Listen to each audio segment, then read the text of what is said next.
सिर्फ मुझे फिगर बताइएगा, सैलरी क्लास ने कितना टैक्स दिया है सर पिछले इसमें? 500 बिलियन सर 11 महीनों के जो नंबर्स हैं वो 500 बिलियन है, पिछले पूरे साल 368। ठीक है, 500 बिलियन।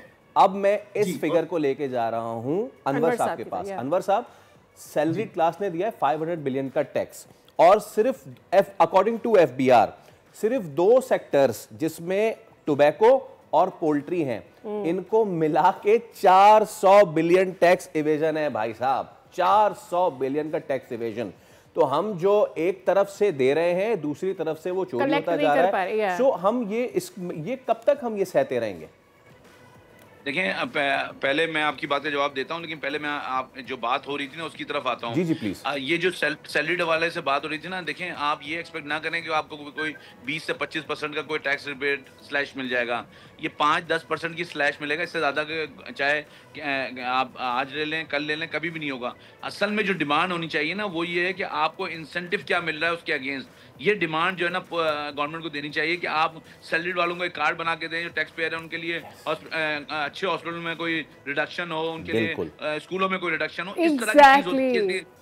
इसलिए कि अगर आप ये देखते हैं ना, आप दुबई और सऊदी अरब से अपना को कंपेयर ना करें, आप जो टैक्स इकोनॉमी से कंपेयर करें, तो ये रेट को इतना ज़्यादा कम नहीं हो सकेगा। ये मैं इसलिए बता रहा हूँ कि ये आदमी सोचता है कि यार ये कोई 25% कम हो जाएगा, तो 25% कम नहीं हो सकेगा ये। लेकिन मेरे ख्याल में जो प्रेशर डालने की ज़रूरत है वो ये है कि इंसेंटिवाइज करें, ट्रांसपोर्टेशन में कोई रिबेट दें, और उसके बाद जो है आप देखें इन्फ्लेशन को कम करें, तो ऑटोमेटिकली आपको उसके जो कहते हैं फ्रूट्स वो आने लगेंगे उसको। तो मेरे ख्याल में ये जो चीज़ है ये ज़रूरी है, और ये जो फोरम बना है इसको इनको परस्यू करना चाहिए कि चलें आपने रेट कम कर दिया है, लेकिन आप इन चीज़ों में भी आप जो है एंगेज करें गवर्नमेंट को, और गवर्नमेंट को ये एहसास दिलाएं कि कमेंट करना चाहूंगा। जी जी बिल्कुल, नासिर साहब कीजिए।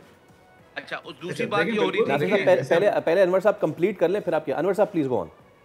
जी, अब बात हो रही थी कि टैक्स जो हमारे सैलरीड क्लास लोग हैं उन्होंने जितना टैक्स दिया है और उसके बाद जो इवेजन का जो एक नंबर्स आए हैं, तो देखें ये तो मतलब हम हमेशा से ये बात कह रहे हैं कि आप डॉक्यूमेंटेशन की तरफ जाएं।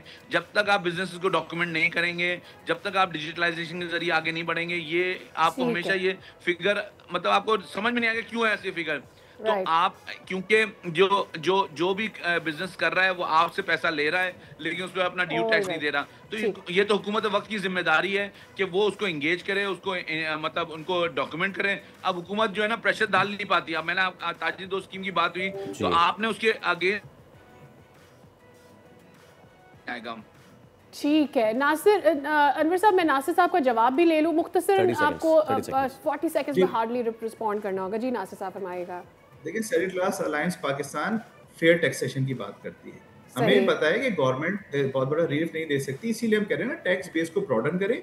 जो शख्स इस मुल्क में इनकम कमा रहा है उसको टैक्स देना है। तो ये नहीं हो सकता कि 3 साल में अगर गवर्नमेंट 30 से 40% रेट बढ़ा रही है तो सारा बर्डन वो डायरेक्ट टैक्स का सैलरी क्लास पे डाल देना। तो उसी की बात भाई ये तो पिछले 50 साल से आप तो अभी बने 22-23 के रेट बहाल कर दें। लोग यही कह रहे हैं कहा कि सर टैक्स क्रेडिट बहाल किए जाएं, उससे देखिए मुल्क में इन्वेस्टमेंट आएगी, लोग अपनी सेविंग करेंगे। यहाँ तो एक तो सेविंग नहीं कर पा रहे, फिर सेविंग का कोई बेनिफिट नहीं है। म्यूचुअल फंड में इनकम बेस पे टैक्स रेट 15 से 25% लेकिन हर शख्स अफोर्ड नहीं कर सकता कि वो स्टॉक बेस्ड चीजों में इन्वेस्ट करे। तो हमें इन सब चीजों को भी मद्देनजर रखना है कि अगर हम फैसिलिटीज, और बिल्कुल फैसिलिटीज लेना भी हमारा हक है, इतना सारा टैक्स मिलने के बाद हमें क्या फैसिलिटीज मिल रही है, किसी को भी नहीं मिलेगा। ना ट्रांसपोर्ट है, ना हेल्थ है, ना एजुकेशन। बिल्कुल ठीक है।